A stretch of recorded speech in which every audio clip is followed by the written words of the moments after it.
नमस्कार, SPN 9 news आप देख रहे हैं। आम चुनाव अब अपने अंतिम दौर में आ चुके हैं, जहां 6 चरण के मतदान के बाद 1 जून को 8 राज्यों की 57 लोकसभा सीटों पर 7वें चरण की वोटिंग होगी। ऐसे में हरियाणा में सियासी हंगामा मचा हुआ है। छठे चरण में हरियाणा की सभी 10 लोकसभा सीटों पर मतदान की प्रक्रिया संपन्न हुई, लेकिन इस साल के आखिर में हरियाणा में विधानसभा चुनाव भी होनी है, जिन्हें लेकर माना जा रहा है कि अब की बार हरियाणा विधानसभा में भाजपा को बड़ा झटका लग सकता है। दरअसल 2014 के विधानसभा चुनावों में हरियाणा में भारतीय जनता पार्टी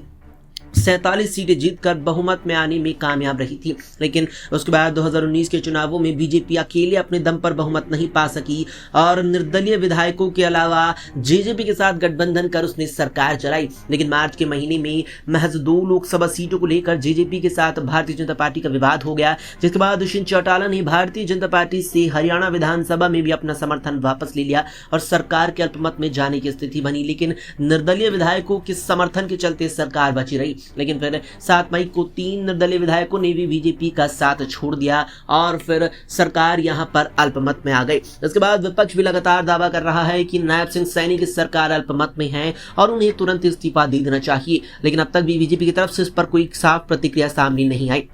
दरअसल मार्च महीने में भी बीजेपी ने बड़ा फैसला लेते हुए मनोहर लाल खट्टर को मुख्यमंत्री पद से हटाकर नायब सिंह सैनी को प्रदेश की जिम्मेदारी सौंप दी थी, लेकिन अब यहां पर जो हरियाणा विधानसभा का मौजूदा कार्यकाल है उसे पूरा करना भारतीय जनता पार्टी के लिए बड़ी ही चुनौती बनता जा रहा है, क्योंकि मौजूदा वक्त में हरियाणा विधानसभा में 87 विधायक हैं, जिसके हिसाब से 44 सीटों पर बहुमत बनती है, लेकिन बीजेपी के समर्थन में महज 43 विधायक ही नजर आ रहे, लेकिन कांग्रेस गठबंधन के पास 44 विधायकों का साथ दिख रहा है। ऐसे में अब भारतीय जनता पार्टी गठबंधन की सरकार बचना मुश्किल नजर आ रहा है और इस साल के आखिर में होने वाले विधानसभा चुनावों में भी बीजेपी को एंटी इनकम्बेंसी के चलते बड़ा ही कड़ा झटका लग सकता है। फिलहाल के लिए इतना ही। देश दुनिया की तमाम खबरों के लिए देखते रहें SPN 9 न्यूज।